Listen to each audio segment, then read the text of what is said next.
Right then, welcome back to the channel. Stephen Howson, Howson IRL, and I am standing before the vehicle that you guys helped us choose. Thanks for all of the questions, the comments, the suggestions, and the love in the last video where we took a VW Transporter, the new Defender, and this classic 1993 Land Rover Defender. This is the vehicle that we have chosen with you guys to become the new IRL wagon. This is what we're going to be basing all of the hikes, all of the road trips, all of the camping. Everything is going to be based out of this vehicle. Let's get into it and give you the rundown on it.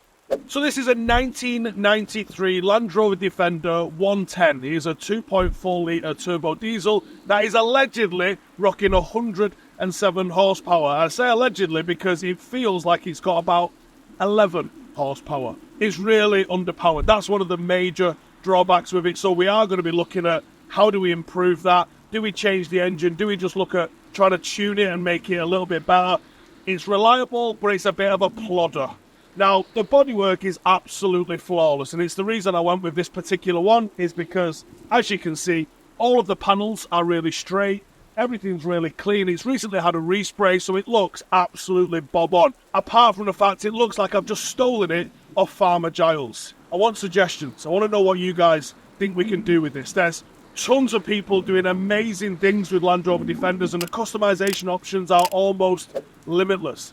But there is a lot of work that we need to do. Like I said, the bodywork is sound. Underneath, not so much. It just scraped through its MOT with a right load of welding. I've got a year's MOT on it, so we are safe, but there is a little bit of structural work that needs doing. Right, what we have to do is bring this car up to the 21st century. I've got to sort the interior. It needs bringing up and modernising and fixing and all the rest of it.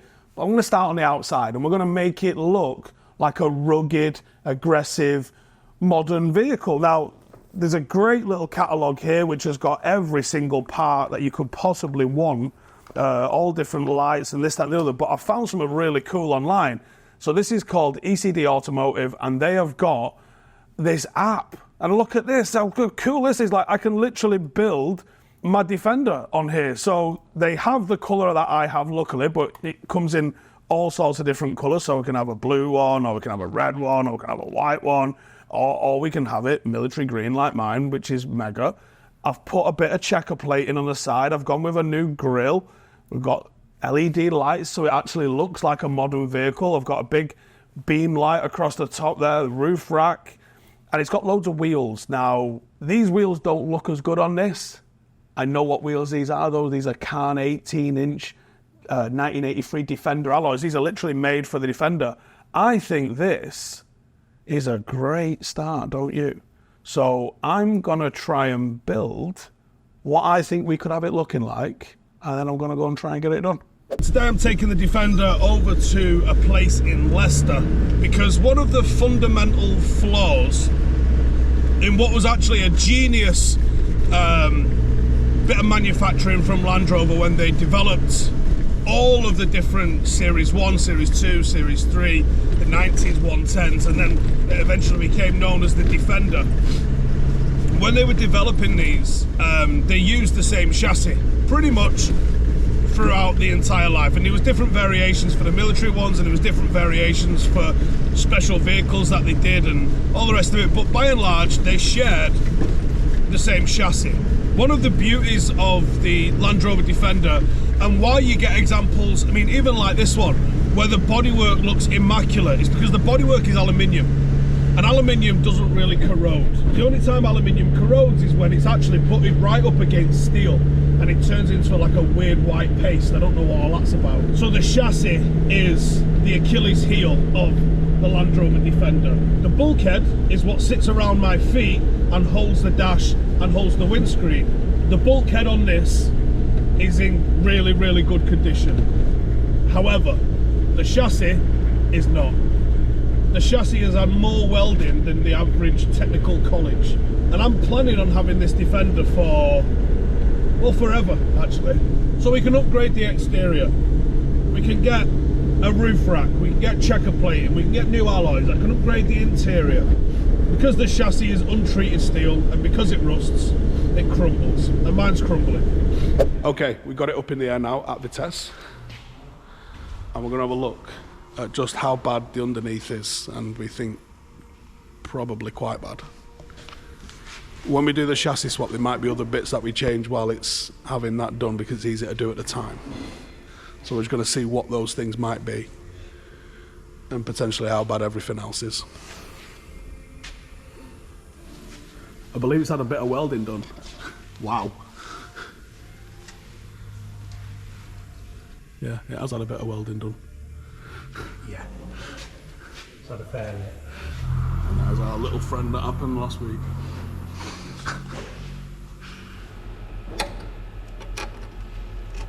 Wow.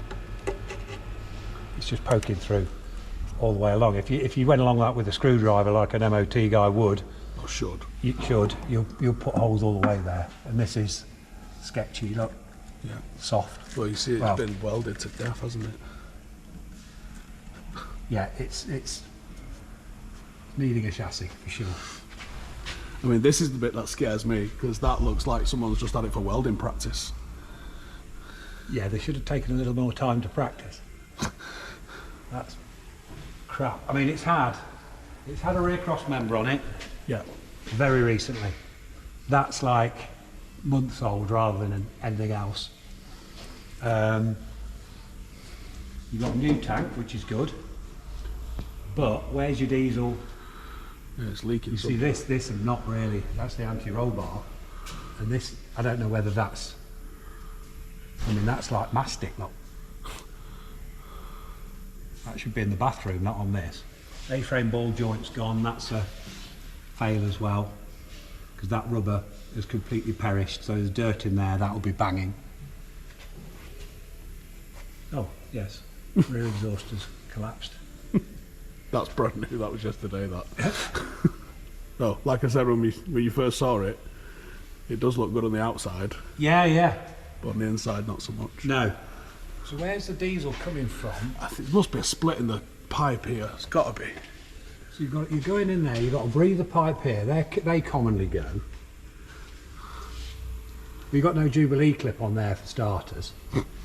So, well, that pipe's loose, look. Right. So the diesel will be going down there, coming up here, and because it finds the point of least resistance, it's just coming. The only thing that's shiny in there is a new fuel pump. Everything else obviously looks 30 years old for the very obvious reason it's all 30 years old. Hello. That doesn't look good in this light, does it? Jesus Christ. Right now I'm coming to do a little bit of work on lights because this one just here behind this door keeps failing, and that is the tail / brake light. And I've got some lights. I'm going to grab them. I've got these here, which they look like this. So they're all smoked, they're all LED, they're all clear, and I'm going to try and fit these well, now, essentially. Light is snipped. There is absolutely no going back now because they are completely cut. Here's the hole where it once was, and I have bared the wires here and put these little grommets on them, ready for like the little silver receivers. Let's try and do that. All right, ignore the eye. We're doing wheels and tyres today. Yeah. Look alright, don't they?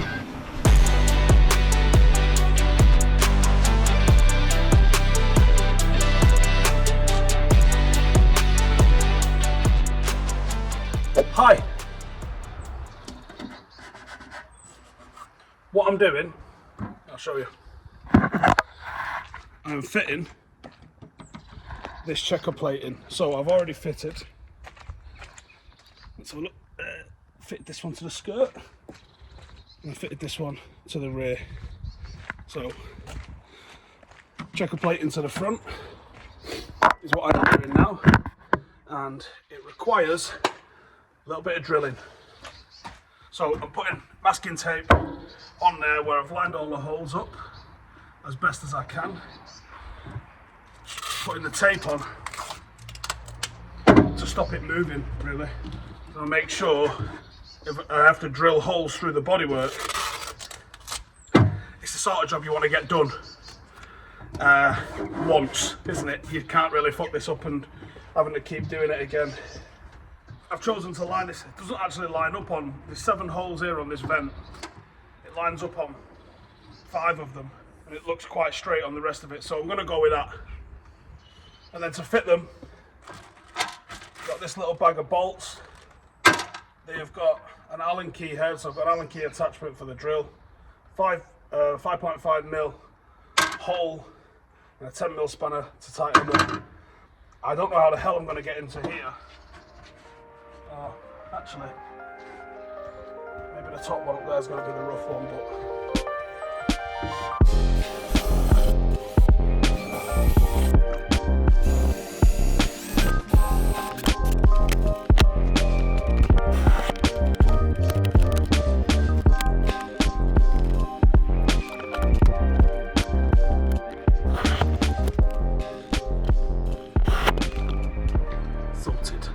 So we added a modern grille because the old one was a bit farmerish, wasn't it? We've added these headlight surrounds. We've got LED headlights. The halos look so cool. We have got LED side lights, LED indicators. We've added the checker plate into the top. We've changed the grills and the intakes. That's on there as well. We've got the LED all around, and the checker plating looks awesome. The wheels are one of the biggest differences that we've got. We've gone with the 1983 Land Defender wheels. We've added a 30mm spacer all around as well, so it gives it that nice kind of bulldog sort of stance. And we've done tiny little things as well, like new vents and grills and things like that to the sides. We have got the reversing camera, the optimal reversing camera on the back, which is nice. There's a couple more things to do to the outside. We want a light bar going right across the front, LED light bar, and a roof rack. And that'll probably finish us off on the outside. So the only thing we've done to the interior is a new steering wheel. It's a wooden heritage steering wheel, which I think really sets off what we're trying to do. There are a lot of plans for the interior. We need new seats really badly. We need a new stereo because I don't own any tapes to play, for starters. I would like a new dash, and there's a couple of other little bits of luxury stuff that we want to add into here as well. But do you know what? I'm really enjoying driving it. I'm really enjoying owning it. I really enjoy how unique it looks. But as always with a 30-year-old vehicle, there's going to be some issues with it. It smells of diesel all the time. It's got a bit of smoke on startup. We obviously still got to get this chassis swap done, but that's booked in for us to get sorted. I want to know what you guys think. What modifications should we add? I think we're going to kit out the back so it's a proper camping, hiking, adventure vehicle with all sorts of accessories in there. We're going to camp out of this thing. Need to know what's out there, so you lot, please get in the comments, recommend me some modifications for the back. Let us know your thoughts on this. Is it the right Howson IRL vehicle? I think with the exterior mods that we've done, I don't think I've ever suited a car more in my life. See you in the next one.